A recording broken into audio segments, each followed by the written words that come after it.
Feel your fire, baby, let me dance your love. I wanna feel your fire, baby, let me dance your love. I wanna feel your fire, baby, let me dance your love.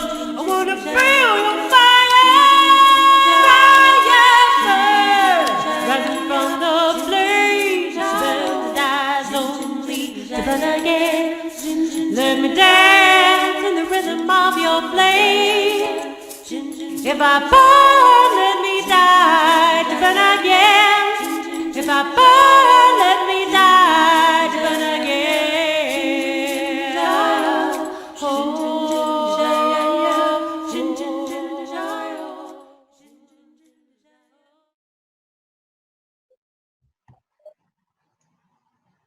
Hello, everyone. Aloha, and welcome to Get Lit.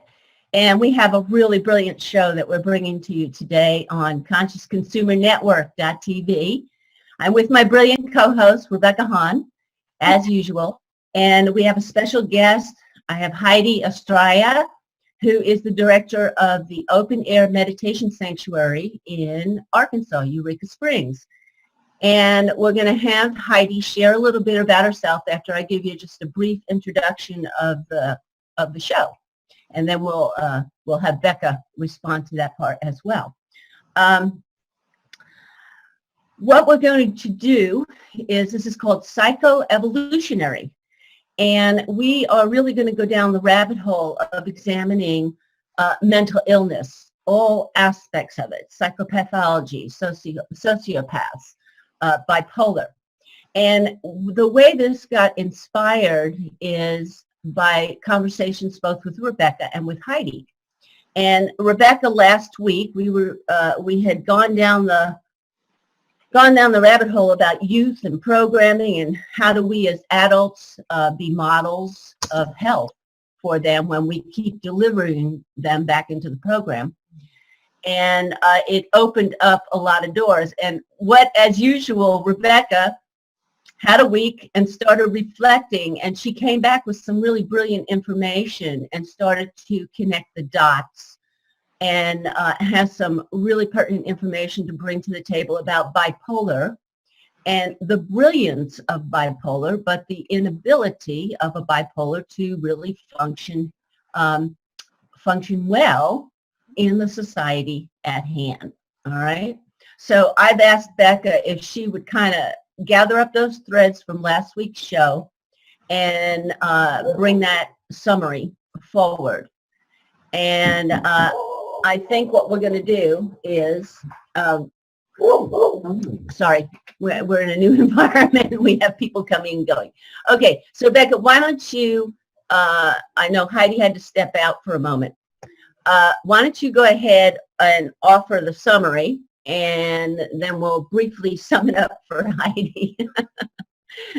We're in a situation where she's the director of this 10-acre sanctuary, and the groundskeeper just showed up at the door, which is typical because he checks in about what's he got to do today.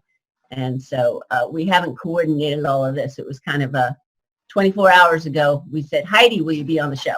Oh, good, she's back. Okay, Becca, go ahead and do your summary, and then I'm going to have Heidi share a little more about who she is and what she's doing. Well, I just, forgive me for last week, ladies and gentlemen. Yeah. It's a rough week. My thoughts were not straight. You know, as I've shared with many of you, there's a lot of really tenuous and intense things going on, not only in my household, but with the youth. I work with youth a lot, and I'm seeing sort of the degradation of their faculties and their ability to do the fundamentals of just existing compared to even a decade ago. And I'm seeing these things, you know, we've talked a lot about artificial intelligence and how it's dumbing down our children and how they can't think for themselves and they're being overstimulated, and that mental disorders are actually on the rise. Yet, if we look at evolution and evolutionary genetics, you would think that these types of things would be selected out of our genetic strands, and yet there's some crazy anomaly where they're not, and they're actually on the increase. So one of the theories is that mental disorders, specifically things like Asperger's, ADD, schizophrenia, bipolar, are actually things that genetically have kept us evolving, and that's why we haven't gotten rid of them. And some of the stuff that I've looked at and also thought on my own is that too much of a good thing is not a good thing. A little bit is a really good thing. And so, you know, I was looking at just the behavior of my daughter and some of her friends, and she's a tween, so, you know, it's going to be messy anyway, but, and also the kids that I work with and people that I know that have bipolar disorder and things like that, and how if it's not genetically dissolving over the course of thousands of years, then the question is, why not, and what purpose is it actually serving? And so one of the things that I've read and that they've talked about is that a little bipolar is a good thing. A lot is not. So when you look at a rapid cycling bipolar, you're looking at people that have delusions of grandeur or have delusions of a nemesis or something coming to get them. Not a good thing. But when you look at bipolar in little doses, so you may, if we look at it from an early sophomoric point of view, if we look at it from like a passive or active gene or a gene that's turned on or off, or even just a genetic strong trait or a weak trait, like dark hair versus light hair, how genes mix. If you have one parent that's passed on the bipolar gene and the other one hasn't, then a manageable, fairly manic state is actually sort of a good thing. And depression is actually sort of a good thing. And during the time when we were really in tune with our environment and we were very susceptible to our environment, these were actually sort of internal survival mechanisms that kept us from getting killed so we could procreate. So summer was a time of mania where people spent a lot of time in production and reproduction, and then people would become fertile and they would spend the winter sort of in a depressive state where they stayed safe from the elements. The babies could grow and they could be birthed. Because if you're still in your manic phase, you're probably going to run out into the cold and get yourself killed somehow or freeze to death or whatever. So these are very basic, simplistic sort of viewpoints on evolutionary psychology, genetic evolutionary psychology. And so when we look at it from a place of, if it's not going away, then there must be a divine purpose for it still being embedded in our genetics somehow. The question is, how do we handle it in this stratus of this evolutionary leap? Because we're in another big one. How can we manage that and cultivate it in a way where if it's not going away, how can we be kind to it? How can we make it useful? And how can we help manage those of us that are going through this? I mean, we talk about indigo children, and I don't know about you two, but so many children, more than not, are being born indigo children. Super sensitive, highly sensitive HSPs, being able to multitask on many, many levels, and also very cognitively deep levels. And so you have these people that are being born hypersensitive for a reason, but also being born into a world that is bombarding them in this evolutionary leap.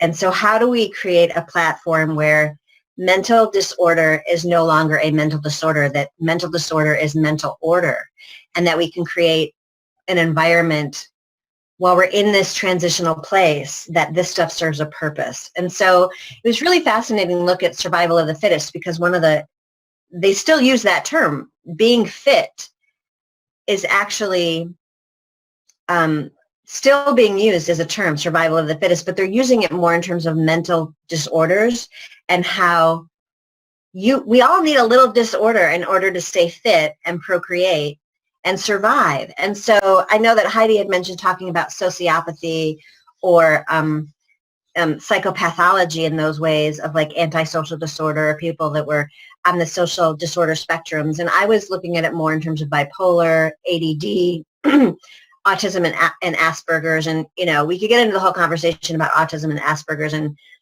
vetting the whole system around, you know, shots and things like that. Regardless of any of that, it's on the uprise. It used to be 4 in 1,000, mostly boys, and now it's 4 in 100. And this happened just in a decade. So maybe that's part of it. Maybe it's not. Maybe there's some genetic makeup that's changing, that's making vaccines more sensitive to these things. Today's not the way. We're not answering that question today. Maybe next week. But So I was in such a state last week, most of you know, and also having a really hard time on a basic level just functioning, getting my thoughts and my organization to kind of manifest, which you all know is one of my strong suits. And so I was sort of looking at that too, because Blue said to me, when you start walking into walls and all you want to do is get flat and you can't really function, I get so excited because I know something big's about to happen. Like there's a reconfiguration, and I took that into our youth and our people that are suffering from diagnosable manifested mental disorders. And I think, God, this is how they function times 10 on an everyday level. And why is this happening? Why is it on the uprise? And oh my gosh, being in this world with any sort of deficit mentally is a real challenge. So it made me start thinking just about, oh my gosh, what about me? Is something evolutionarily reconfiguring in me that's causing me to manifest some of these similar symptomologies? And it gave me greater empathy, which I already had tons of. But I guess the big question of the day is, why is this stuff still here? What purpose does it serve? And how can we help people function in our world with these special skills, I want to call them, because sometimes they really are. And one of the things they talked about too was a manic phase is a creative phase. Genetically, mania leads to creativity, which leads to sensuality, which leads to seduction, which leads to procreation. And so it was all these really interesting theories about, you know, how these things serve a purpose in our lives. And if we look at it from that place and try and create a world where we can feed these things as opposed to lock people away or call it a deficit, we may have some real brilliance on our hands. We may have some absolute out-of-the-box brilliance like we've never seen before. So, okay, there you go. Okay, I'm done now. That was exhausting. Yeah, right. Take a nap, but stay attentive, okay? Oh my God, All there right, was like so a lot you of put a great lot on the my little mind these days. Yes. Struggling, so. Yeah, Miss Becca, you put a lot on the table, girlfriend. Okay, Yeah. and and I can feel that both of us are sitting beside each other, are impulsing off of many aspects of this. But I'd like to take the opportunity for Heidi to be able to introduce herself and why she would even be joining us on Get Lit, and then jump in wherever you feel you'd like to pick up. All right, well, so my name is Heidi Astraia, and I'm the director of the Open Air Meditation Sanctuary, which is a 10-acre piece of land, which is very natural, but it has a beautiful 1-mile pathway cultivated through it and 14 meditation sites developed on it. And we developed it, me along with some of my friends developed it specifically to be a place of nature where people can get recentered and rebalanced and come back to their natural state. And of course, the natural state is a little different for everyone, but when you're not in your natural state, you feel pretty chaotic and disconnected. When you're in your natural state, you feel connected, you feel flow, you feel creative, you know what your next step's going to be. And so we had our grand opening in 2010, and it's been open to the public ever since then. And it's quite wonderful. So if any of the listeners have a chance to come out, please do. It's open all the time. My interest in our subject is profound. It's both personal and transpersonal. I'm very interested in seeing humanity evolve to a space where being in their natural, soulful, heart-centered, brilliant space is normal and not such a struggle. And maybe I'm a dreamer, but I'm not the only one. So, yeah. My interest in psychoevolution, as we're calling it, comes from a lot of personal experiences first and foremost, I was raised by a narcissistic mother. I did not know that was the situation. In fact, I didn't know it until recently that that was what was going on. I've never studied such things until about 3 years ago when my husband, as I call him, left me and our young child with not so much as an afterthought. He just left us, and he left our home, and I was shattered for at least 8 months, barely functional. She became highly dysfunctional, suicidal. Both of us really felt the impact of him just walking away and not caring anymore. To me, that was something I had never really experienced. And I was told by a lot of people, well, it happens all the time. But I just couldn't imagine it. How does somebody spend 16 years with you, loving you, sleeping with you, caring about you, or at least that's what I thought, and then just walk away? So he had a brain scan, and in that brain scan, it was revealed that certain parts of his brain were not receiving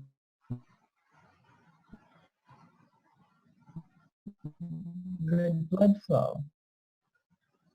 He received this brain scan from Dr. And, basically the summary that they gave us of the brain scan is that this is the brain scan of a person who literally is not wired for connection. That was really a big revelation to me, because I have always carried this idea that everybody could love. But apparently some people really can't, or at least they can't in the same emotionally connected way that empaths do. And again, empathic people, that's a term that's new to me too. Just in the last 3 years, I realized, oh, that's my deal. I'm an empath, okay. And I was married to a sociopath.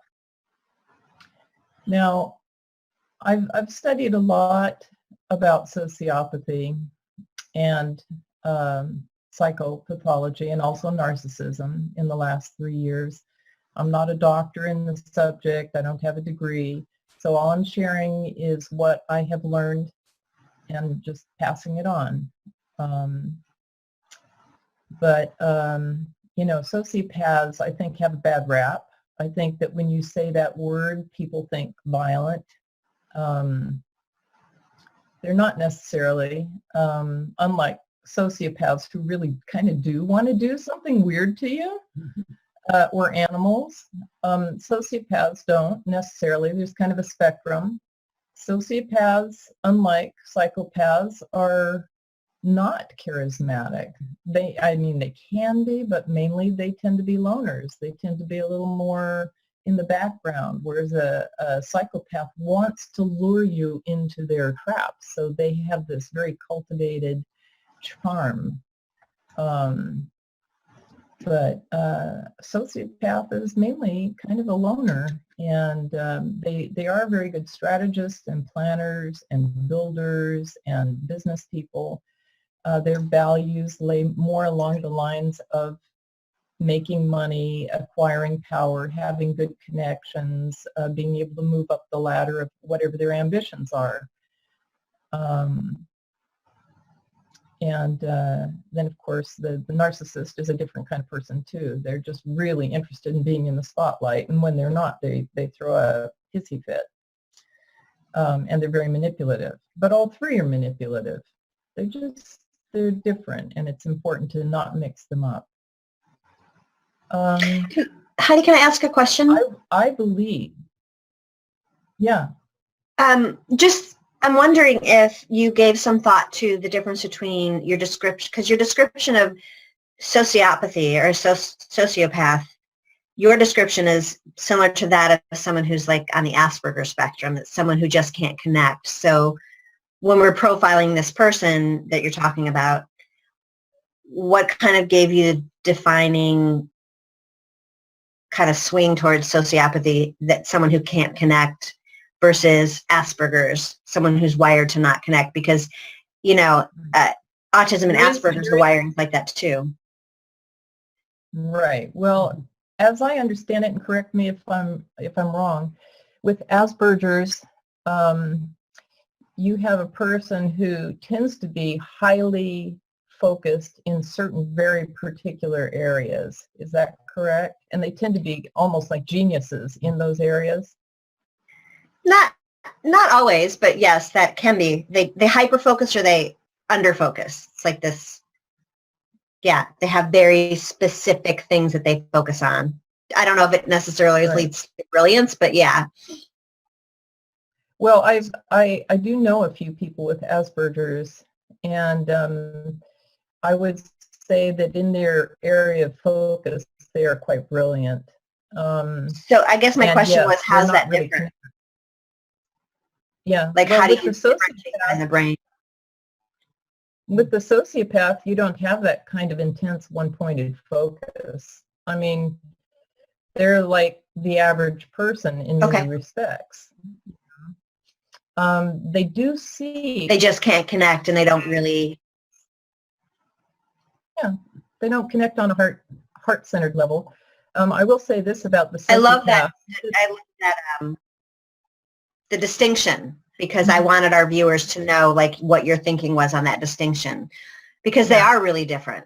And I think maybe another defining thing is that in sociopathy, if they don't want to connect and they can't connect, their wiring is so that they can't connect and they don't have a desire to connect. In something like Asperger's, people are wired not to connect. They don't have the correct wiring to get how to connect, but they really want to connect. There's the difference. And I think you probably saw that difference in the people you know with Asperger's versus this person we're profiling. So that's the really interesting part. Like, could be just a subtle little difference, but it makes all the difference on the outside. Another thing about sociopaths is that they need strong stimulus in order to feel alive. And they often take risks and do things that end up hurting themselves or others. Not that they necessarily intend to hurt themselves or others, but they will put themselves into risky situations so that they get the big kick in the head that makes them feel alive. They're the kind of people who you might see, and not necessarily am I saying that people who do mountain biking and other extreme sports are all sociopaths, but I'm saying that sociopaths are attracted to sports like that because they need to actually fall and bump up against rocks and get hit in the head, and that makes them feel good. And I used to hear that a lot from my husband too. I'd ask him, why do you keep doing this to yourself? You know, he'd come in all bloody and, well, it makes me feel good. Like, what? Okay. I was thinking how that works for like partnering and procreation, because I've done a lot of reading on Asperger's, and Asperger's people tend to couple with people that are highly emotionally intelligent, extremely empathic, right? Because they're compensatory, like they can live through you. But when we look at sociopathy and not wanting to connect and also not having the ability to connect, and then also needing external stimuli to feel alive, like I wonder who they partner with, because it must they partner with empaths. Well, or I would think that also like another sociopath where they could just live separate lives kind of feeling like they're connected, but they're not. There's nobody pushing them to connect. It's possible, but from what I've read, they typically pick empaths. Empaths are easier for them to manipulate and get their needs met through, because an empath basically looks at their partner as somebody to help and to heal and to support. And they need that kind of attention. Okay, so what I've got rolling around the back of my mind, because I really want to find this crystal rainbow bridge. Right. All right.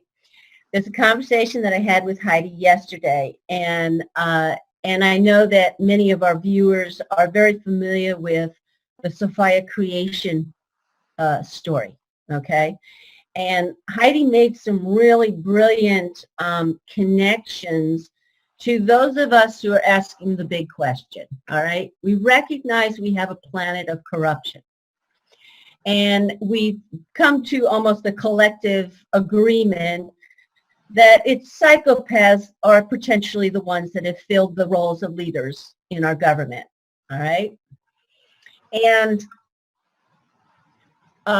one of the things, and I'm hoping that you can kind of regroup that story because I know it's so familiar to you.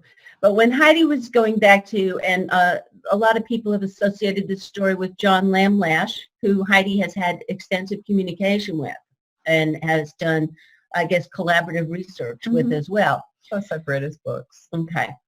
And the bridge I'm looking for is those of us are still asking the question now. It's like, what can we do? And we recognize we are really waking up. We have a lot more consciousness and awareness available to us now. And we're kind of looking at perhaps this psychopathic-led planet as it's kind of looking really immature. It's becoming laughable. Mainstream media is like, are you serious? And so we have to ask, what can we do about this? And we know we've been distracted. You know, the New Age movement of love of light, we know we have to really examine what distraction is that in our lives. We know that, oh, yet another candidate for the perfect leadership. We know better than that now as well. We know a lot of falsity on the planet. So we've got to go deep inside. So what Heidi shared with me and is she started to reiterate on the Sophia Gaia creation story and the archons and the anomalies that happen in that. And there's a stark similarity between what we're talking about here, psychopaths and sociopaths. So if we may, I'd like to go over that bridge right now. Okay. You with us, Beck? Okay. I would just like to say, first of all, that where we left off, Rebecca and I were talking about, you know, the coupling between socios and empaths, or Asperger's and empaths. We need each other, and that's a basic fact. Just like the different clusters of cells in the brain all need each other, and they all have different jobs. Well, human beings are the same way, and you know, looking at it from my side as an empath, why did I choose a sociopath to live with? Well, it really gets down to some pretty simple stuff. I'm usually so sensitive and so emotionally overwhelmed by life and experiences and contacts with people. I found it very calming, very, very calming to be in the empty emotional space of a sociopath. There was no weird telepathic trips going on. There was not a lot of emotional feedback. It was empty space. It was calm. It was easy for me actually to even sleep with him because of that empty space. It was only later as I began to realize that the love I felt and the caring I felt was not being reciprocated, and I was trying to urge him toward more connection. And he kept backing further and further away the more I tried to introduce intimacy and transparency. I didn't realize at the time, but he can't go there. He can't find that within himself. He's not wired for it. So if we look at that same sort of psychological coupling on a larger scale, on the scale of society or civilization, how is it that we have allowed so many sociopaths and psychopaths into positions of power? Why are they there? Because we let them be there. Why did we let them be there? Because to them, the responsibility, the impact of constantly dealing with people and situations, it's not overwhelming. It's a game to them. It's easy. you know, they don't come from their heart, so they don't toil over the right answer to the question, how to serve the greatest good of the many. That's just not an issue for them. It often comes down to where's the money. So they make decisions based on that. Where's the best connection and how am I going to get the best promotion from this next action that I'm about to take? You see, their motivations That's also a real difference between people who are on the autism spectrum versus social disorders, like personality disorders, because that stuff's completely overstimulating to someone on the autism spectrum and Asperger's, because they want to connect. They just can't process all the multi-levels of it, unlike somebody who you described as being a sociopath. It's just calculated for them. Right, right. So, you know, I think that people with that particular slant going on in their brain are needed. They're necessary. They have a job to do. They're part of Gaia's creation. But we have the masses of us who tend to be empathic have put them in a position of making laws for us and deciding our fate on so many levels, and that's not correct. They shouldn't be there. Where their brilliance lies is business administration, handling money, and making things happen. So as I see it, if we were to sort of shift the order so that we were the ones making the laws, but they were the ones carrying out the laws, things would come into more of a natural order. They are brilliant builders, by the way.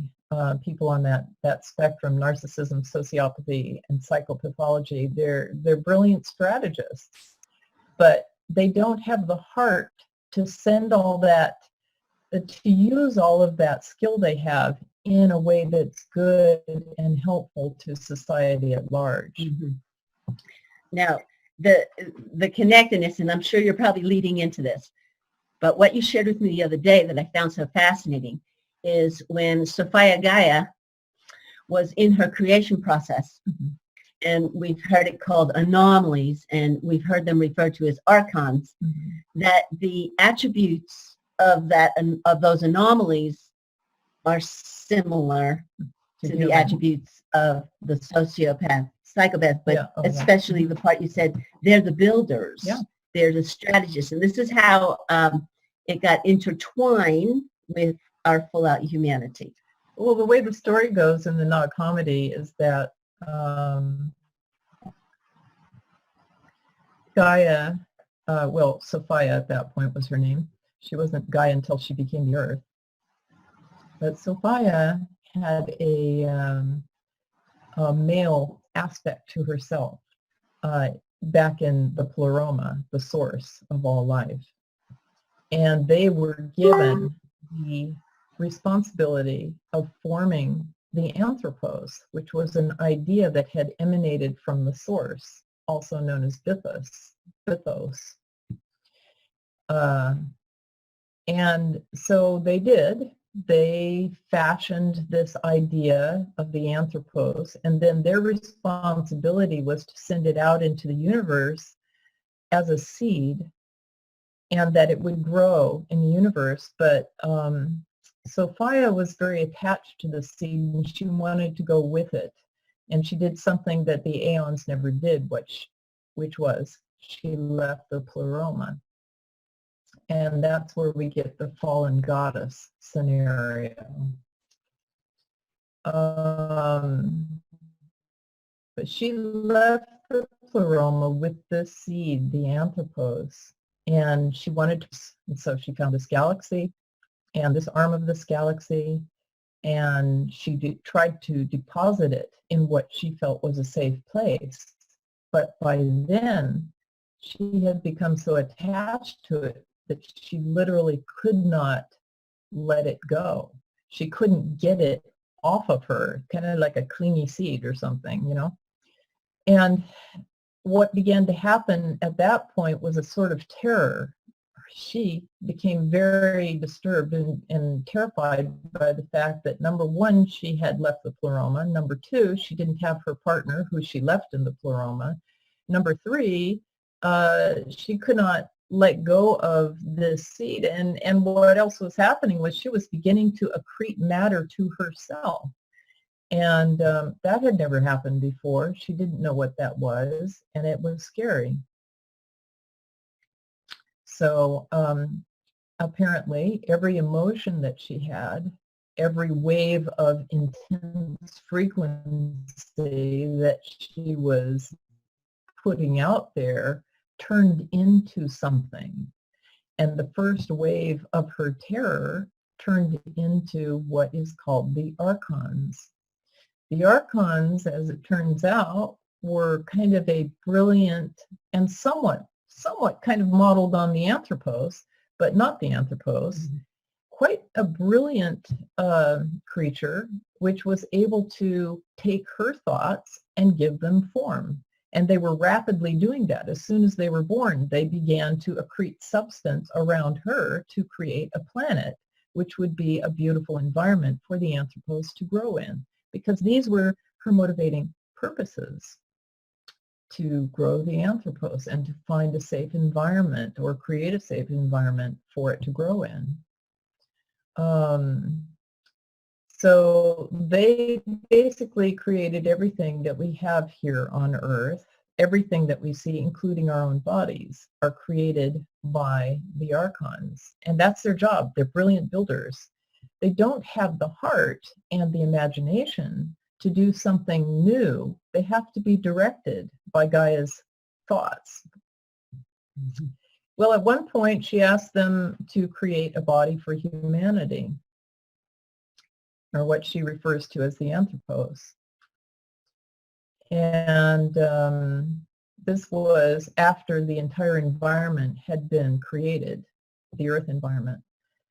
And she explained to the head archon, whose name was Ildebaeth, that the anthropos would be greater than the archons and would someday be their master, and that they would take direction from the anthropos.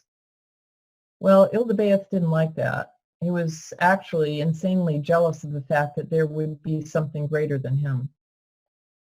And so he and his legion of archons really eventually came to a split over the subject. And some of the archons decided to side with humanity and be their protectors.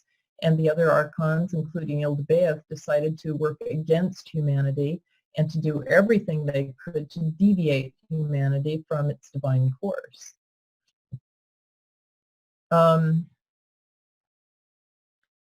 So we have been living with this situation from the beginning, that there are forces that are trying to deviate us from our natural state of being. And they do set us back. They put us on the wrong track, but at the same time, they can't do it forever. We keep coming back. We're resilient because we are creatures of light. We came with a seed. So the archons, ultimately, all they can do is make us smarter. They can make us wiser. They can keep nipping at our heels as much as they like. They can't ultimately destroy us or truly deviate us from our path, not forever. They can deviate us for periods of time until we smarten up, wake up, and realize our power and take it back. But that's the story, basically, from the Nag Hammadi. I love that. Thank you so much for repeating that. Okay, so here we have the connectedness of, we were describing the sociopaths and the psychopaths earlier, and the inability to be empathic, to experience love, all right? So I think those of us who have been empathic we've been influenced by the vision of, we can love everyone. We can bring everyone back to their original anthropos, okay? But if we look at this story, this mythology, which seems to resonate, I mean, it resonates real strong for me, Mhm. is that what we're having to come into recognition of is that, say, these sociopaths, psychopaths are the original archons. They are good builders. They give form to our sea thoughts, that is our mother coming through us. And as we've noted already in the evolutionary situation we're in right now, they're not easily rescinding. However, we are absolutely growing and flowering in greater and greater divinity, which is allowing us to be so awake. So when we ask the big question, what can we do? Somehow, I think the responsible role, which is where part of our conversation went, is how do we give the archons what they like, which is, say, for instance, working with money, administering, global affairs. But how do we get in that role? It's almost like the grandmothers is what we're talking about. How do the grandmothers, the elders, get their attention and say, look, we'll give you everything that you like, all right? Everything that you feed on in that respect. But there's a divine vision here that is going to come through regardless. Now, here's a way that we can integrate you, put you in your right, position. So anyway, I'm just going down that path of, okay, How do we get there? How do we get there? And I shared what came to me, for those of you who have been watching the show, when I delivered the presidential speech, I felt like that was my personal example. I wrote to Paul Ryan and I said, look, dude, if you're going to be the Speaker of the House and we've got a president that's been impeached, this is what I want you to tell the people. You can be the president, you can be the fill-in, but you've got to take this into consideration when you talk to the people.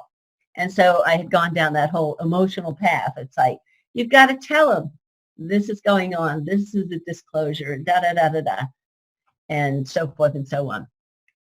Becca, are you there? Are you just going in and out? She's disappeared. No, I haven't disappeared. It takes a few seconds for it to kick back on. It's just on delay. It's delaying. So while you guys are talking, Oh, okay. the video, because it's pausing itself. Okay. All right. Now I feel like we have all the cards on the table. That's the bridging that I want to see here. Coming back to like what Heidi originally said at the beginning of the show, there is a distinct lack of blood flow that feeds the heart math. So now we're talking neuroscience. So there is a distinct chemical, biological difference. Yeah. Different people are wired different ways, from their brain right down to their heart, right down to their fingers. Doesn't mean that some of us are bad and some of us are good, really, which is how we've looked at it in the past. Mm-hmm. It just means that we have different jobs and we need to sort ourselves out and get into the right positions. Mm-hmm. There's some questions in the chat room. I want to thank you, chatters, for enjoying this conversation and being so present with us. I think, let's see, Pam, should there be more collaboration, partnering in the roles in government, new workable forms? Love the idea of the heart-based folks making the laws and sociopaths doing the actions to make them work successfully. So how do we convince the sociopaths to follow a heart-based concept without feeling so threatened not to go against it? I mean, that's just some of the questions. And how do we offer them the food they require? It's easy. Okay. It's actually really easy because, and you just have to remember, they want something different than what we want. Mm-hmm. They want money. They want power. They want the spotlight. Well, sociopaths, not so much. Psychopaths, definitely. And narcissists, definitely. Sociopaths are actually connection. They want to know that whatever their materialistic goals are, they're going to be able to achieve them. Mhm. So, it's easy to give them that, the big mansion with the servants and the big income and the spotlight, put them in the news, put them on the newspaper. But, you know how it is in government, how money plays too much of a role. Advertisers and corporations can give a politician money and get them to say what they want. Well, essentially, it's the same thing, because that's how they respond. You give them money and you tell them what to say. Mhm. You tell them what you want. The problem is that so many of us who are heart-centered have withdrawn from that whole process because we find it so big and overwhelming and overstimulating. So the question in my mind isn't so much how to get them to do what we want. That's actually easy. It's how to get ourselves to get involved. Right. Because no amount of money is going to get me involved. I don't know. It's just love. Love gets me involved. Love and service gets me involved. But still, I have to really be concerned with overwhelm and overstimulation, because it doesn't take much before I'm a basket case and I have to go hide in nature for a few days. So that's really the question on my mind, is how do we get the heart-centered, the sensitive, the caring to want to be involved in the big picture? Mhm. So I'm listening, and I'm having a little discomfort. Let's see. What? Am I cutting out, or am I okay? Go ahead. I had interconnection. Yeah, you just froze for a moment. Go ahead and start Okay. again. I think I was actually pausing for real. So I want us to be really careful about really tracking ourselves and our intention of thought in this, because I had a few moments of discomfort when we started using words like, kept calling them you or them, and getting them to do what we want them to do. And I also want us to be really careful of that, because The them thing doesn't work. yeah, and that I think it's a natural, especially with some of our history, to do that, to be safe. But and that was right after our little nugget about everybody has a place in this world and has a function, and then we went straight to how do we get them to do what we want them to do. And Right. Okay, well, if I could just rephrase it, because I actually have something more intelligent to say. it's not that it's not intelligent. I think it's this part of the conditioning that we have to be really careful about, Yeah, reframe. Totally. I get it. I get that. Okay. Okay, so basically what I'm seeing, and this may be an oversimplification, but basically what I'm seeing are two different sets of motivation. One motivation is to do the greatest good for the greatest number. And the other set of motivations is to do the greatest good for me, no matter what it costs anybody else. Okay?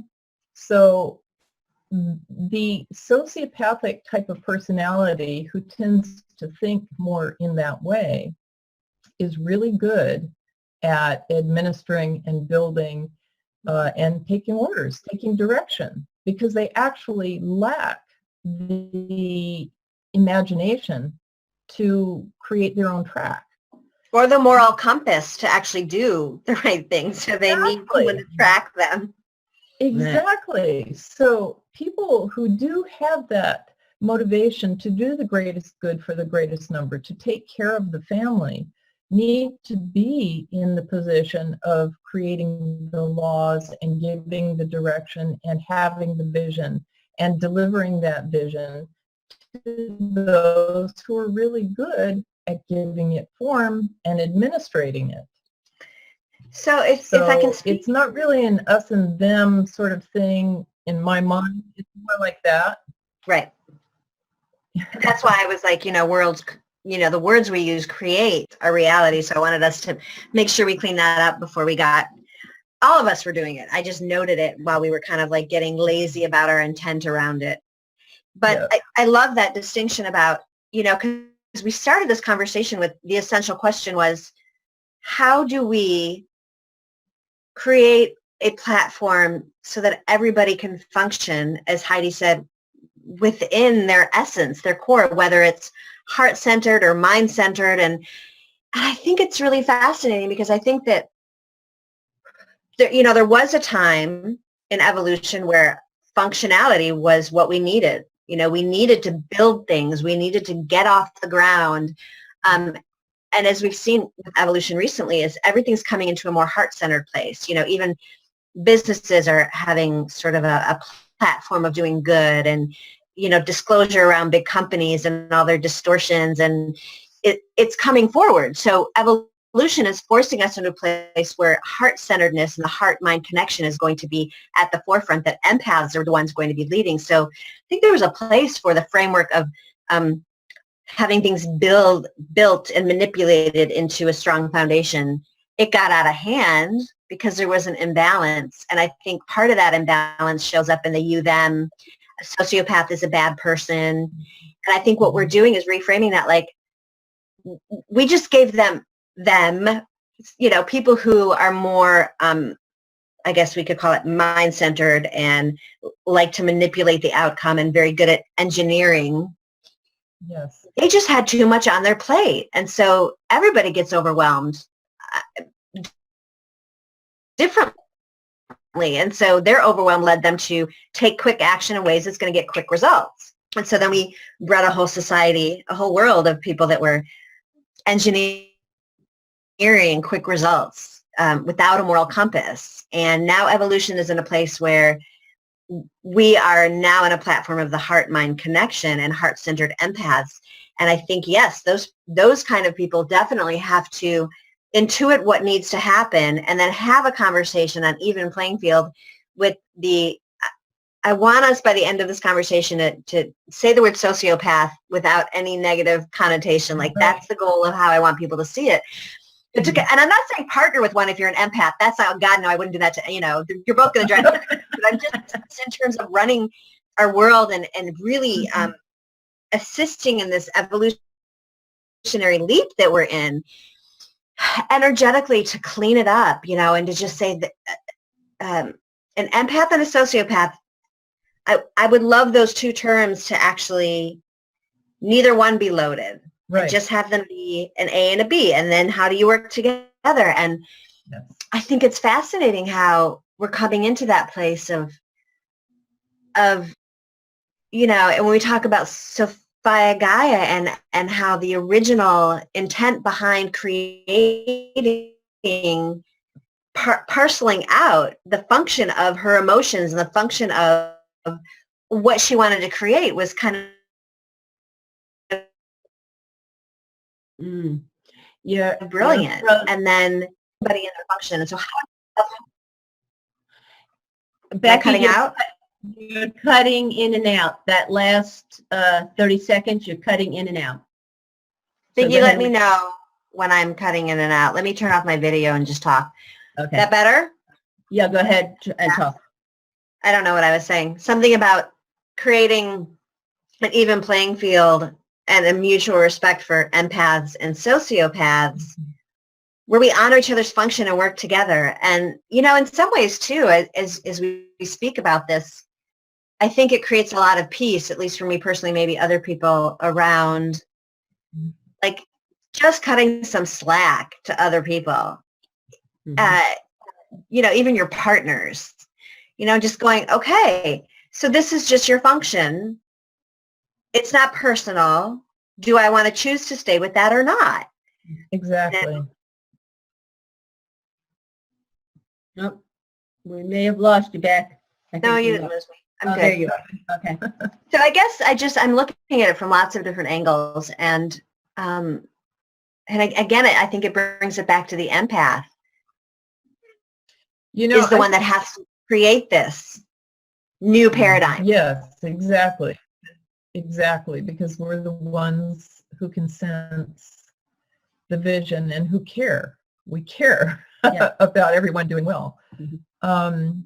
I would just want to put a plug in for Dr. Daniel Amen and his brain scanning technology because, you know, when I was able to see my husband's brain scan, all of a sudden I had so much compassion for him and realized he could not do anything different than what he did. It wasn't a choice, which is what I had been saying to myself all along, is that he was choosing, you know, to do bad and harmful things to me and our daughter. But that isn't the case. He really had no choice. He didn't have the kind of connectedness that would allow him to do something different. So I would just like to say that one of the brilliant kind of revelations that came to me is everybody should get a brain scan, you know, because it allows you I don't want to see mine. how are you wired, you know, unless you're self-reflective enough to eventually figure it out sometime in your 50s or 60s.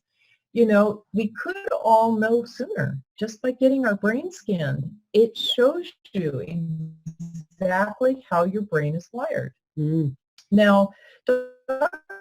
Rahman does say that a lot of brain conditions can be changed, but some, as far as he knows, can't and won't respond to any sort of treatment. They just degenerate with age. That's an interesting concept too, because as an evolutionary, I've always thought, well, everybody can keep stepping forward. Everybody can keep growing.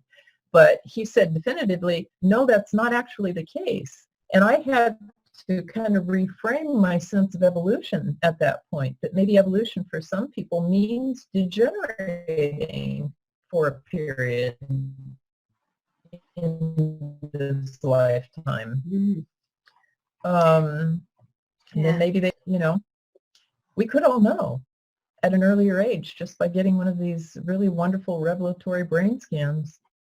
You know, I think if we were just offering this information as we are, I wouldn't be surprised that a very high percentage of us would know who we are. Right.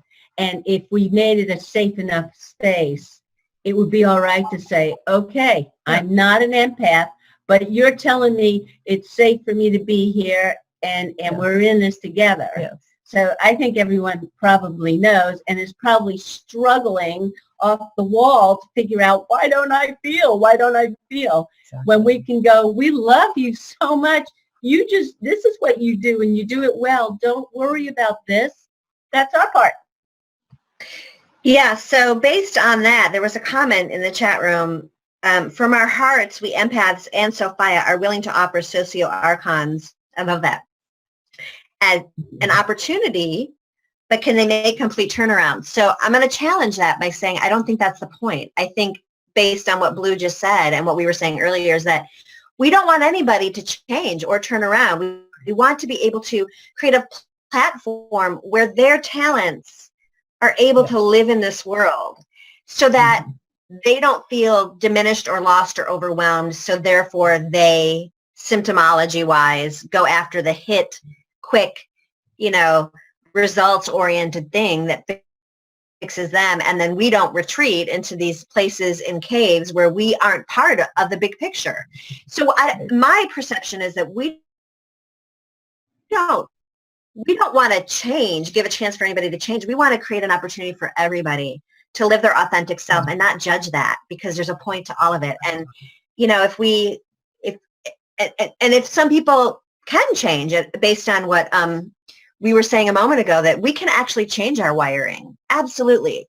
The difference is that some states of neurobiology can't be rewired. And I've talked about this before. The Sudarshan Chakra Kriya actually builds the muscle around the prefrontal cortex and ignites new wiring connecting the PFC to the limbic primitive brain, which the prefrontal cortex is the heart brain. So great, let's have everybody do it, even the sociopaths, and maybe some of the wiring could shift enough, and maybe it wouldn't. But even if it doesn't change, that's okay. There's a function and a place for everybody to live authentically. So we can there's practices to rewire the brain, whether it's through medication and funneling thoughts through pre-existing wiring and calming the limbic brain enough to have the prefrontal cortex, even in its sophomoric way, do some work. Or we actually can rebuild our brain through meditative techniques, pranayama, breath work, visualization, all these sorts of things. And then some people aren't going to change. And it's interesting that you talked about decompensation as part of evolution. Because, you know, our thought is always that a lot of people outgrow this stuff, right? And we learn compensatory skills. But I think there's a point where we compensate so much that we just get exhausted and then we start degenerating. And I've noticed with a lot of people I know that are struggling with mental illness, it doesn't get better, it gets worse. Their sensitivities become even more exaggerated over time. So there's lots of layers to this. And I think that's partly why, like, we're partnered with somebody who is a sociopath, that it takes years to possibly see it, not only because of our own growth, but because things become more exaggerated. There's a decompensatory symptomology that kicks in over time, and you go, oh, you used to just not like one part of this. Now you like none of that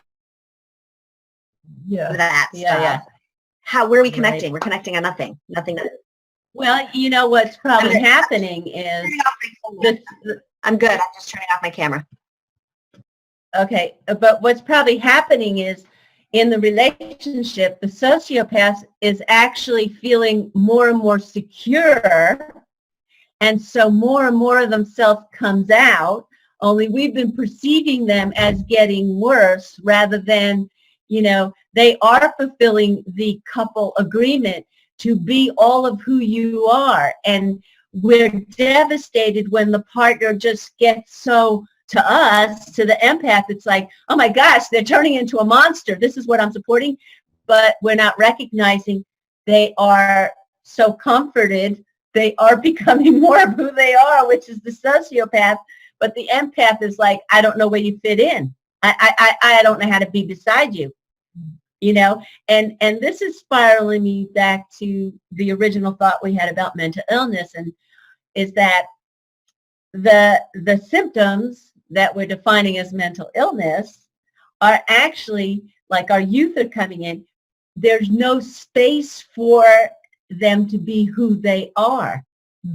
And we're compartmentalizing them because they're not showing enough empathy, or they're only focused. You know, the autistic one is only focused and is becoming a genius in math, and we're going, that's not appropriate.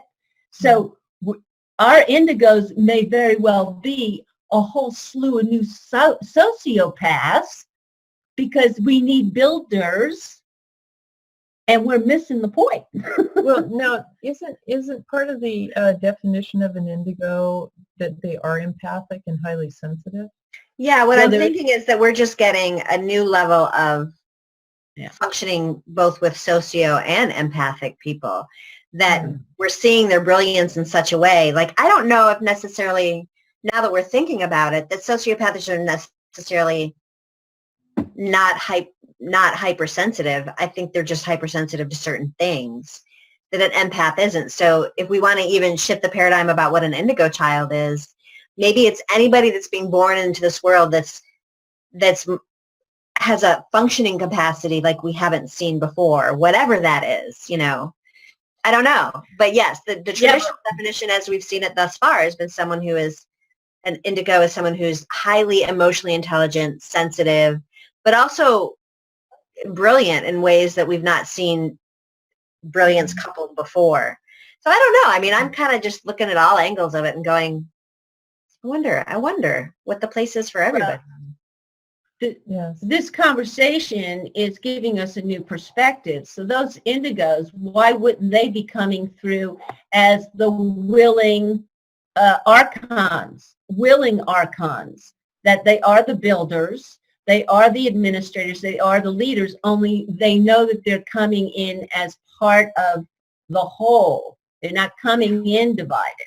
They're coming. Well, what do you guys think about this? Because a lot of our conversations, not just us, but in general, these conversations around our evolutionary leap is this leap towards the heart-centered person, somebody who's more empathic, who's more loving, who can make deeper, more authentic connections. And I don't know, like, is it just that everybody's going to have a more important role no matter what you are? Or is it really that the sociopaths and those type of people that function in this engineering type way are going to evolutionize into more heart-centered people? I don't know. I'm just posing questions because we were talking about everyone has their function and we need to honor that, or based on evolutionary stuff that we've seen and where it's the trend, and is that everyone's moving more towards heart-centered. So what do you guys think about, what do you think it is? I believe in evolution. And I believe that we are all trying to discover our natural state, and that natural state is different for different people. I just want to say that nature, direct contact with nature, and especially prolonged contact with nature, I observe that it helps everyone get more centered in their natural state. The sociopaths, the empaths, everyone. Yeah. Now, I have a teenager like you do. She's 15. She's been through a very rough 3 years. I have nothing but good to say about her because I've seen her survive and mature and just become a better person through all of it. Nonetheless, she is still dealing with a lot of, I'll just call it post-traumatic stress. And she, one of her responses was she didn't want to live with me. She didn't want to live with JoJo, her auntie next door. She didn't want to live with her father. And so for a while she just left and she couch surfed amongst friends. And I desperately did not like that, but I couldn't fight with her over it. I didn't want to make it a legal case. So I just tried to keep a watchful eye on her and let her do what it is that she felt she needed to do. But she looked like hell. She got sick. It wasn't really working out very well for her. But at a certain point, she and her boyfriend got the bright idea. Maybe I gave it to them, I don't know. But at some point, they decided they'd go camping out here in the Om Sanctuary. And within 3 days, I saw such a shift in both of them. I mean, they had both been so antisocial and so smoked out and so, just really not in any way nice to anybody, really. Become nice people, centered people, still doing their own thing, but doing it in their own way. But the fact that they were in nature changed everything for them. So I think I'd like to see more of that happen for our youth, long extended stays in nature, whether it's camping or even living like for a summer outside. Because I think that, without anybody saying anything to them, without them receiving any direction from anybody who thinks they know better, they're getting their inner direction stabilized. Mm-hmm. And it's bringing them into a sense of power about who they are and what they can do and how they can help.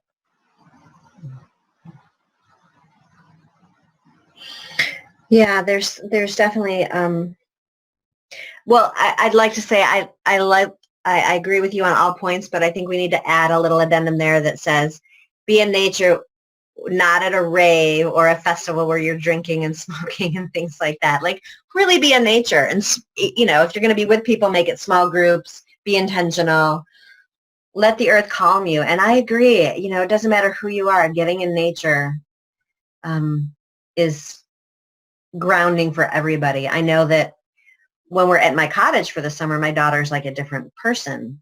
And we don't have air conditioning. We don't, we live with all the windows open. It's a small cottage. It's basically like a glorified tent. And everyone's building these big houses around us. And I'm like, nope, we're staying close to nature with this house. We're living here and spending time right on the water. And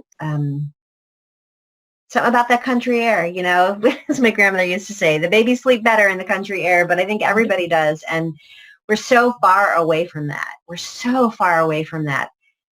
You know, even when people go camping, their kids are on their tech stuff. So there's something about just getting your feet. And my daughter is too. I mean, she drinks, she smokes, she has her little parties out at the campsite. You know, she's not always barefoot, but even to the extent that she's out there, Yeah, connecting with nature is making a difference. Mhm. totally. So I have a very hands-off approach with her because she's very strong-willed and very independent, and I'd rather have her here camping Right. than out in the world couch surfing. Yeah. So I make it easy as much as possible for her and her boyfriend to be here. And all I can say is I see a big difference with them being out in nature, and I would like to put a plug in for nature. And that's what the Om Sanctuary is for. Yeah. And they're living in such a You beautiful know, sacred really. space. Yes. Right. Yeah. All right. My dog is whining. I have to let my dog in. You guys keep conversing, but I'm really glad she made that decision. And it's interesting that they came to that on their own, or think they did at least somehow. They didn't have enough money to rent an apartment, which is what they wanted to do. They were Well, stuck. good. They either Good. live in my house or JoJo's house or her father's house, who wouldn't accept the boyfriend, or what? Live Right. outside. Good. That's called Yeah, divine and I think- intervention. You're right. Absolutely, absolutely. I think what is so beautiful is that there's the safety of this land for these youth. Yes. And I love how you say it's kind of like a hands off, but it's almost like, you know, I think I shared this last week. I didn't say who it was, but I had such regard for your choice to just to have the youth on the land was so valuable. At least you knew they were safe here. Mm-hmm.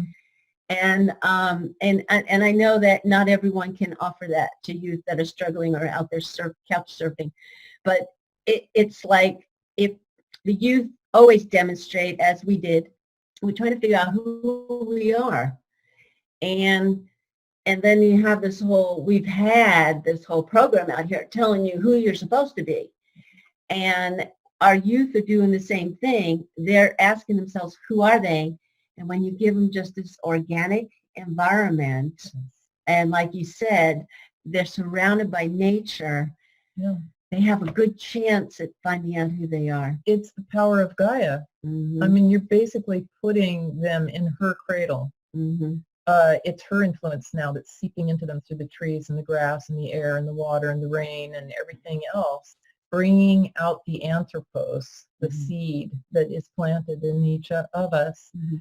as opposed to an artificial environment, which every house is an artificial environment, buzzing with electricity and devices and so forth. It's harder. I know this for a fact myself. You know, I'm a very conscious, very awake person, and I deal with computers all day because I'm writing, I'm reading, doing things that require me being in that station. But I have to get up and I have to go outside. I have to go for long walks Mhm. to get back in my natural groove and then bring that groove back to my work, which is online. So I know she's out there camping with her boyfriend. They're doing whatever they do, but nature does its work silently. I'm having that same experience. When I get up in the morning, it's like I have to head to the outdoors. I have to regroup, reground. And, and I usually tell people I don't like to do anything much before 11. And I just show up for Get Lit. But I need that time. I need that time to reorient. And, we're still being so watchful of, the layers of programming, but it's getting easier. It's getting easier to identify what's not of our own heart. Your own natural state. Our own natural state. And I feel that, again, I feel like we are coming to balance, and you know, we are seeing what's dissolving because we aren't feeding in any longer. I mean, I know that the mainstream media, the statistics are getting lower and lower for the viewers on some of the mainstream media. And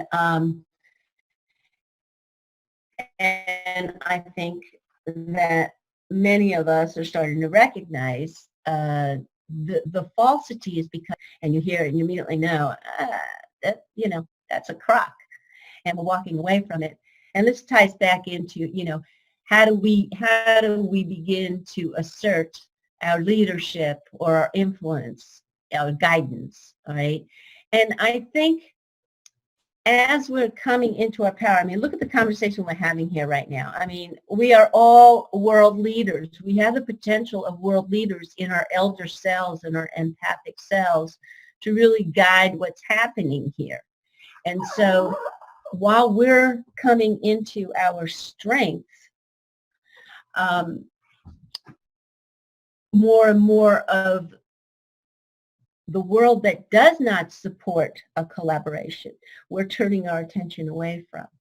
And so it's inevitable that it's losing the strength and support to combat the likes of us. And so I think that, you know, often people say, but what do we do about everybody else? You know, how do we raise their consciousness? And I had that conversation yesterday, and I really feel that right now, we know as organic beings, all right, we know the world is changing. We know we're in the lead, okay? So we don't have to worry about raising people's consciousness. We already got this. And this consciousness and wakefulness isn't going away anymore. So let the people evolve and wake up as they need to, but let those of us who are awake, and we may be in that 3 to 15%, let those of us who are awake be having these kinds of conversations and addressing these issues. Don't worry about, you know, can we get, you know, 1,000 people to sign up for this? It's not needed. It's about this. It's about us, those of us who are present right now. We're changing the world. And to think if we create space for everybody to just be who they need to be, that maybe the sociopaths will start taking on a true intent and it won't be corrupt. Exactly. Maybe not, but maybe. We need to try it for sure. Totally. Yeah, so then how do we create that platform for everybody to be who they need to be? What do we do? What does that look like? We always come back home to this here and now. I've got this being sitting beside me. My practice is to allow this being, I mean, granted we relate as empaths, but nonetheless, let this being be all of who that being is. Accept all that's coming through. There's no separation. And there's no compartmentalization. Well, maybe there is separation. I mean, maybe that's what, accept the separation instead of forcing people to behave or be a certain way. I know for me as an empath, one of the most difficult things, and maybe Heidi can speak to this in partnership as well, is like letting go of any idea that someone is going to change. And as an empath and an intuitive and someone who's a research person and, you know, has a thriving desire to fix things, we're constantly overfeeding as opposed to detaching. It's like, no, do this, try this. Oh, look what I found. And how about this? And what about that? And, you know, do this and we'll connect more and I'll fix you and this piece of you. And it's just like, maybe it's not that. Maybe we have to honor the separation, honor that it's separate, that they're not going to converge and that we work together in a different construct. Okay. Well, going back to your question, you know, how do we make the shift and bring, you know, people into the right positions? I think we're doing it just by waking up, just by seeing things clearly for the first time ever. I mean, Yeah. the words narcissist, sociopath, and psychopath are now in the common discourse. Yeah. They sure as heck weren't 10 years ago, maybe amongst psychological, psychiatric professionals, yes. Maybe on the movie screen, you know, but the level of comprehension is extraordinary right now. That shows me that people are waking up, that they're being able to see these differences now. And maybe it's And only the the empaths that are conversation, waking up. But if the well, empaths it wake could up, be, they can still and create maybe that. that's all it's going to take. Right. You know, maybe that's all it needs to be. Mm-hmm. And we have to find somehow a way to integrate ourselves into, you know, higher positions of responsibility, which tends to be kind of what empaths shy away from, is higher positions of responsibility and engagement, because it's typically experienced as being very overwhelming. But maybe we can vision a way to do it. And get ourselves more involved. I think the sociopaths of the world would kiss our feet, frankly, because they're bad at that, and they know they're bad at that, and they get nothing but criticism and flack for all this shit that they create. You know, I'm sure they'd rather hand over direction to us and then do what they're good at doing, which is the administration. So I think it's just a matter of all of us waking up to our own natural order and finding our place with each other, realizing we need each other. There's, you know, there are some people out there in the world who say, yeah, we ought to just have this lethal strike and kill off like 100,000 sociopaths and psychopaths, and that would restore balance to the world. Mm-hmm. Well, to that, I say, you're thinking like a sociopath. You know? And someone who's been there's programmed. Yeah, and there's no answer in that that's going to bring any change, because we've already been doing that. Right, and what evolution has it's all shown about. that it's not leaving anytime soon in our genetics, so that's not going to work. No, they're just going to keep springing up. And they're not just in, you know, the sociopathic and psychopathic tendencies aren't just in humans. Animals have it too. Even plants have it. It's part of this planet. It's part of the predator-prey balance that Gaia created here. But there, you know, there does have to be a shift where the 99% wake up and say, hey, there's only 10 wolves, but there's 10 billion of us sheep. Hey, I think, you know, things could be different. So I'm a sheep and I'm proud of it. I don't mind. I'm a herd animal, but I feel that I have power in my herd. And, you know, if we all wake up together and say, hey, we're loving, we're heart-centered, we care about the group, we care about the planet, we care about sustainability. And these wolves over here, they're really smart characters, and they do a really good job of whatever it is they do. So let's just put them where they belong. But also realize once we get them where they do best, we have to watch them. We have to watch them. You can't take your eyes off of them for a minute, because they have certain basic tendencies, which we call greed, jealousy, covetousness. Those are natural to them. That's how they move. That's how they groove. That's how they get ahead. So what about empaths? What do we have to be watchful of with empaths?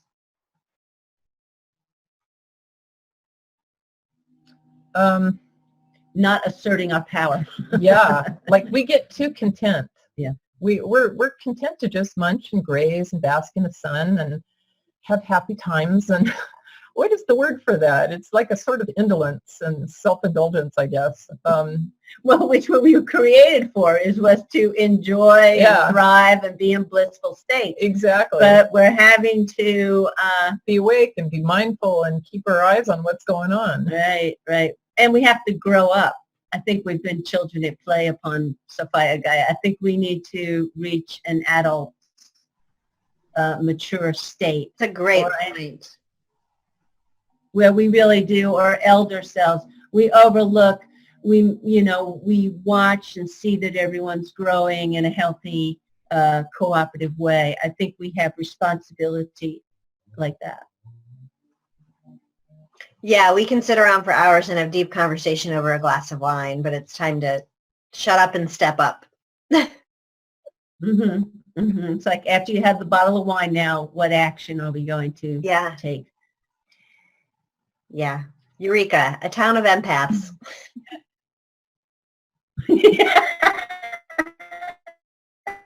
Yeah, you're right. Yeah, Well, really I had mentioned that documentary, that UFO. Yeah, it is.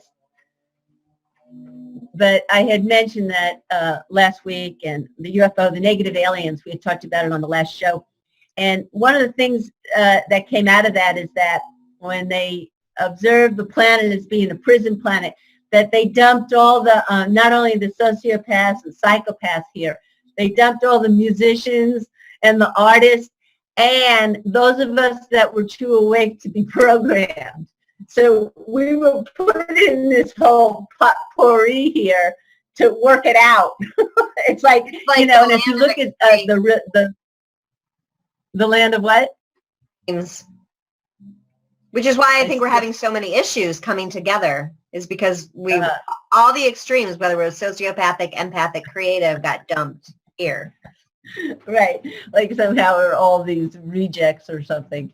Well, but like going back to something I've said before, I think one of the key ingredients to moving forward is simply the recognition that we need each other, that none of this is a mistake, that just like all the different parts of the brain need each other, all the different parts of humanity and all the different parts of nature need each other. Right. There is no us and them. There is no good and bad. Yeah. We're all wired to do a certain type of job, and we need to figure that out. Did you find that when you started making these connections for yourself, it helped you heal from the trauma of your relationship? Yeah. Yeah. I mean, that's what drove me, is that I couldn't exist in the state that I was in when it happened. I cried every day, all day long for 8 months. I was in such a state of shock. And I knew I couldn't live like that. I couldn't keep going on like that. I was going to kill myself.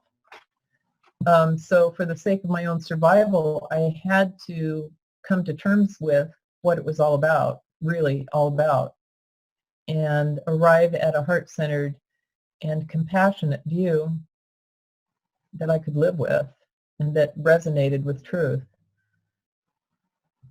Yeah, and part of the reason it probably happened was because this information is needing to be revealed. And exactly, as we know, we don't get the lessons learned until something pushes us to it. So I'm so sorry it happened, but this is quite a brilliant, groundbreaking concept to bring into assisting us in our evolution, which so fits with who you are and your function on this planet.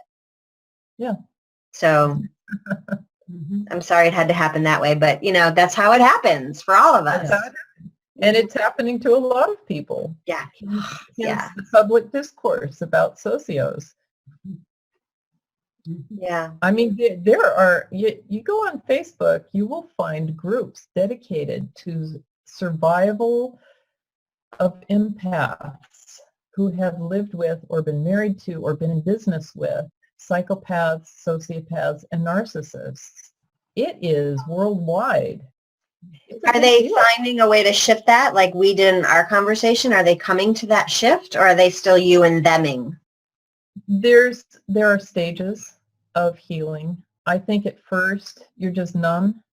You're in denial. You don't see the truth. You're just trying to survive the shock. What it feels like to an empath when they've been discarded at the end of the sociopath's usage of them is like you've been shredded and discarded and you're dead and you're numb. and yet you're having these PTSD fits constantly where you're terrified to go out, you're terrified to be in public, you're crying at inopportune moments. And then there's another stage where you start seeing it and sorting things out. And then another stage is compassion. And then I think in the final stage, you begin to realize, it's not a case of good guys and bad guys, of empaths versus psychos. It's, it's a situation where we need each other and we chose each other for very good reasons. We just didn't know how to handle it properly. And this is happening all over the world. When you talk about a global situation like, let's say, Monsanto, right? Pick out some sort of major corporation that's having a very serious effect on our food, on our water, on our air, and it's not good. It's not good for the planet, and it's not good for all of us. They do have their reasons, and they have their money, which is backing them to go in that direction. But this is a really good example of corporate sociopathy. We put them in that position because we keep buying their products. All we have to do is stop buying their products, and you know what they're going to do? They're not going to get mad at us. They're not going to torture us. They're not going to do some underhanded thing. They're going to say, where's the money? And we're going to say, it's over here in these green projects. And they're going to say, oh, let me look at those green projects. Oh, I can do that. I can do that better than those guys are. I'm all equipped to do that. And then they're going to do that. They're going to give us the products we want, and then we can give them the money they want. It's really simple to redirect them. Like I said, and money's, it's our currency. Big houses, money, ways to function, abundance. But if we have this equality between the heart-centered and the sociopaths, then there's a balance. Like, okay, you've made your millions. Let's take 1 million of that and put it towards da-da-da. And they'll go, okay, why not? They just don't think that that's an option. Right. They don't think it's an option. Well, for also, they don't think we can care enough about them to redirect them in a way that their needs will be met. They don't trust us right now. They're afraid of us. Not only are they fearful that we're coming into our power, they're fearful we're going to use our power the way they did. Right. So oppress them. So they don't know yet that we care about them and we see a way through. And so this is part of our compassionate nature. This is where we have to step up with our loving selves and start to give them the message that we see a way that this could work, and you can still have your mansions, you can have that whole island, you can own Antarctica. We don't ask for much, you guys. We just want the land. But we will own it with you, is the point I'm making. Not just you will have it, we'll be okay with it. But it also brings up a really interesting point about, as women empaths, it's like it's squared or cubed even, the intention behind what we have to do. Because this conversation is very reminiscent, this part of this conversation is very reminiscent of the divine masculine and feminine, and how men feel very lost right now, don't have a functioning role, and how they're very afraid that women are coming into their power and what'll that do to them. And so, I think sociopathy in general has more masculine doing traits to it anyway. So of course that I think more men are that way. But I think we have to be really mindful of all the levels this is on a macrocosmic way showing up. That the divine feminine is starting to kick in, and that men are feeling threatened by that. And then someone in the chat room said Mars and Venus applied to personality type rather than gender. And I think that's true. It's like there's certain ways of functioning. And in this case, we're not putting it on gender. We're putting it on personality types. But I think there's gender attributes to those personality types. And I think we have to really recognize that sociopaths, again, as Blue said, are in fear of being obsolete and that they don't trust us, but also that the divine masculine is really on shaky ground right now. It needs to find its authentic way again. And I think that, coupled with finding a sociopathological authentic way again, those coupled together is what's really going to find a place in the world for both the divine feminine empath energy and the sociopathic, more masculine energy, to honor both of those in a way. Does that make sense to you ladies? I'm making that connection. I see the connection you're making, but I think it's kind of shaky ground. I just wouldn't associate divine masculine with sociopathy. I'm connecting it really loosely just to make a point in that we have lots of shaky ground right now, and that I'm making it super loosely, and that I think a lot of our archaic archetype / big energy systems are in flux right now, and that they're shifting, and that we've lost our way, and we're actually stripping away the parts that have become exaggerated and obtuse, and we're getting back to its authentic self. And I think there's some growing pains in that, whether it's the divine feminine masculine, whether it's sociopathy and empathy, whether it's Venus and Mars, whether it's corporations versus heart-centered ways of functioning. I think that just as this is part of all these aspects are part of this evolutionary leap we're in, and that we could have this similar conversation about so many other aspects that are shifting. I do want to acknowledge I understood the relationship you were making with the divine masculine and the sociopaths. Not that there's any similarity of connectedness, other than I think we've seen our masculine species really going deep inside, and we're all asking, it's like, who the heck is the masculine, the divine masculine, in the face of the program we've been living in? Right. And, I remember years ago, I was prompted for so many years to do a men's group, and I was guided as a grandmother. I felt my grandmother self came forward. It was such compassion, and this is how it emerged. It was like, we go to all this trouble to prevent a species from becoming extinct. What effort have we made to prevent the masculine species from becoming extinct? And I had to go back to a real primitive tribal rites of ritual for these men to just find the resonant tone, the resonant vibration in their body, never mind putting words to it. Right. I mean, and I had these powerful women, we set up these altars around them and held a safe, empowered space of the divine feminine so that they would feel safe enough. This is the relationship I would see, is we had to provide safety for the men to really emerge again, emerge in who they are. And they were coming back into a society that goes, oh, no, you're not male enough for me. You're not feminine enough for me, and when we don't really even know what that means. So we have a similar scenario where they haven't had a supportive and loving and compassionate enough environment to be their organic selves. Starting at birth. Starting at birth, right. When we circumcise them. Exactly. And say, oh, you don't get to be a man. Right. We mutilate them right from the get-go. Yeah. So it starts there and it continues. But yeah, if we want the divine masculine to show up, I think the divine feminine has to be there in full protective mode for the baby boys that we give birth to.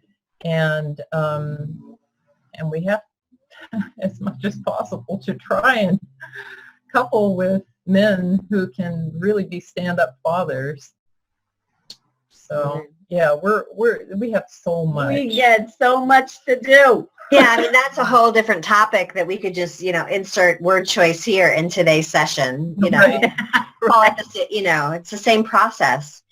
But, But I love where we've come to, because just to come back to who we are right now as empathic, all right, the empaths that we are, who, are holding, we're in the divine feminine suit, so to speak. And perhaps what I'm hearing is the divine masculine is the part of the empath that needs to be a little more dynamic, if we can say that's an attribute of the divine masculine. Maybe it has an archontic origin, but that we become more dynamic in just what we're doing now. We're saying, okay, I got my hand up. I'll take a leadership role, and I will, I'll be an elder and be a little more dynamic in like writing the president's speech for the Speaker of the House. This is what I think we need to do, how to communicate with those that are in leadership, what I would like them to do for those of us that are empaths. Right. And the divine masculine and the divine feminine, I mean, we're talking about the divine feminine. We just coincidentally all happen to be women sitting here, but it has nothing to do with that necessarily. But, Not, you know, not gender. we're making progress because, you know, 2 decades ago, we were asking that question about the divine feminine. A decade ago even. Where is the divine feminine? What does that look like? When is it going to show up? And so it's shown up, and now we're asking, oh, what we thought was masculine was not divine masculine. It was inauthentic masculine. And so where's that one now? Right. So we're all making progress. Yeah. Because I know for me, like, thinking I needed to be a feminist or be in my divine feminine was very male attribute, you know, male attributes. And I was like, but that's not it. And then you know, so you're not even being divine masculine or divine feminine. And then to come into your divine power as a female is very different now than we used to think it would be. I mean, I've coined this word feminescence as opposed to feminist because it's a really different thing. And I don't have any attraction to being a feminist, nor do I have any attraction to embodying masculine traits, unless it's the divine masculine, which is about that really big nurturance in a very protective, solid way, as opposed to a way that's more flowy, like the feminine. And we could get in, you know, we could go down that path. But my point is that we're seeing growth just by the mere questions we're asking. We're no longer asking certain questions, and we're asking other questions. We're asking like the question today. So we've asked the question about divine masculine and feminine. Those answers are coming forward. Now we're asking questions about, well, what would the world look like? What do we have to create so sociopaths can live with empaths? I mean, that is the next layer of question in evolution. And just by the mere questions that are coming up is evidence that we are on an evolutionary path that's right and tight. And I love that. Yes. We are psycho-evolving. Yeah. Yeah, we need each other, and we need to recognize that everybody's got a place and support each other in finding what that strength is, what your unique wiring is, and giving it honor and position. But having the whole thing guided by those who are sensitive to the interconnection of the whole life. Yeah. And that the greater good for the whole needs to be supported. So we're almost at wrap-up time, but I have one last question for you, Heidi, and I hope it doesn't take us into another hour-long thing, because we don't have time. We'll just have to have you on next week.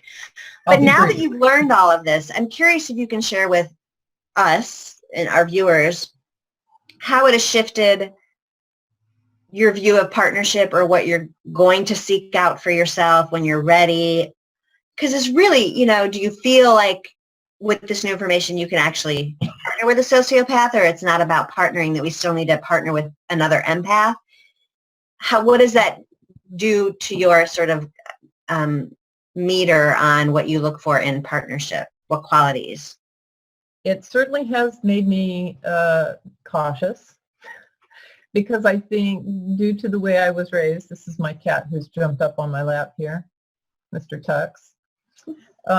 So yeah, I would say that I'm in process of trying to figure out the answers to those questions. Yeah. I know that I'm much more cautious than I've ever been in all of my relationships. I think I used to be just blindly trusting of people. I'm not that anymore. In a way, I feel that I've lost something that was kind of cool about me. But in another way, I feel like, well, it had to go because it was a blind spot. Now I'm more awake, and I know what questions to ask people when I meet them that will help me to figure out where they're coming from and whether or not we're going to actually be a good match for each other. I don't want to be with a sociopath. I know that I as an empath, really need to be with not only a partner person, but also my friends, with people who've got my back, who care about me, and who will allow me to care about them.